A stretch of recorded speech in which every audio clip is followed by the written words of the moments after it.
In the wake of devastating stampedes during food campaigns in Nigeria, we are reminded that poverty not only affects us physically, it can also affect our mental state. When somebody is poor, he can do anything out of that poverty, either legally or illegally. Somebody that is poor may not be able to take the right decision. He may be willing to take a risk, even including the one that may take his or her life. And this is what happens recently during the food campaigns. I don't know the motives of the organizers, but I believe it is a good one. But I'm not sure they took so many things into consideration, or they underestimate the economic challenges in Nigeria. No matter what it takes, the pain has been caused.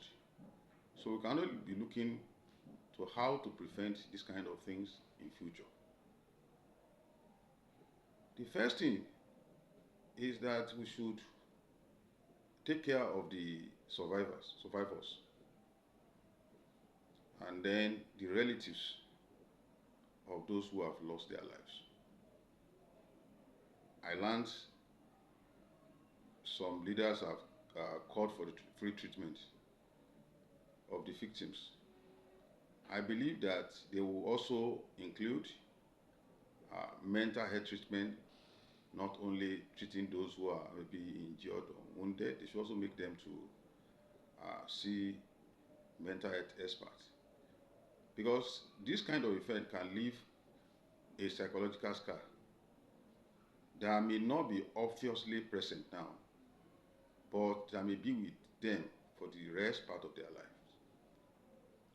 Number two, we should avoid distributing food items in a large setting, gathering a lot of people from different parts of, for example, a place like Ibadan, and to a place, they should avoid that in future. And if they must do it, they should put mitigation processes in place.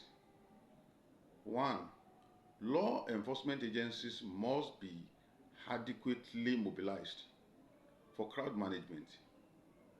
Number two, the healthcare workers must be on ground to take care of the emergency.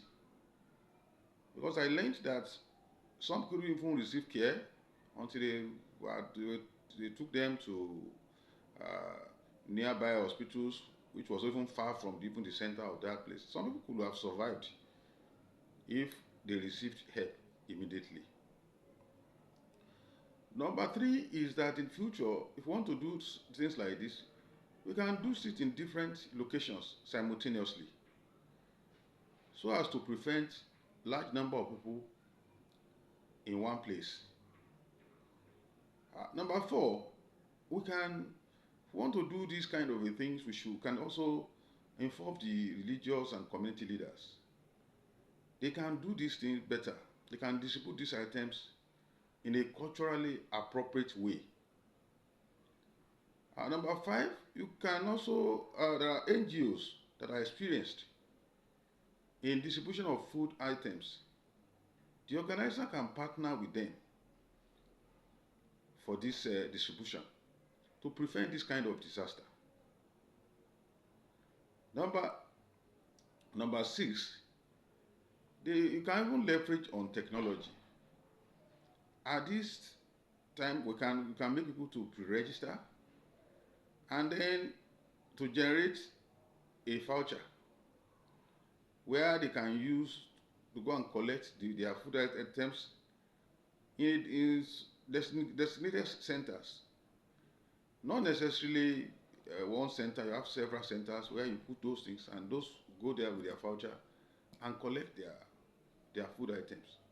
And if possible, if the items, if it can be monetized, you can just get the account and do a cash transfer, so that this issue of having to get a lot of people gathering in one place will not be there. We should avoid this culture of you want them to see you when you are doing things. They don't have to see you. If you really have good intention, your God will see you. It doesn't have to be in a place they say, oh, we are doing this, we are the one distributing food for them and all the rest. And then we should look for a sustainable solution. All these coming during Christmas to give people food is not sustainable. Even if they hit during Christmas, what happens after Christmas?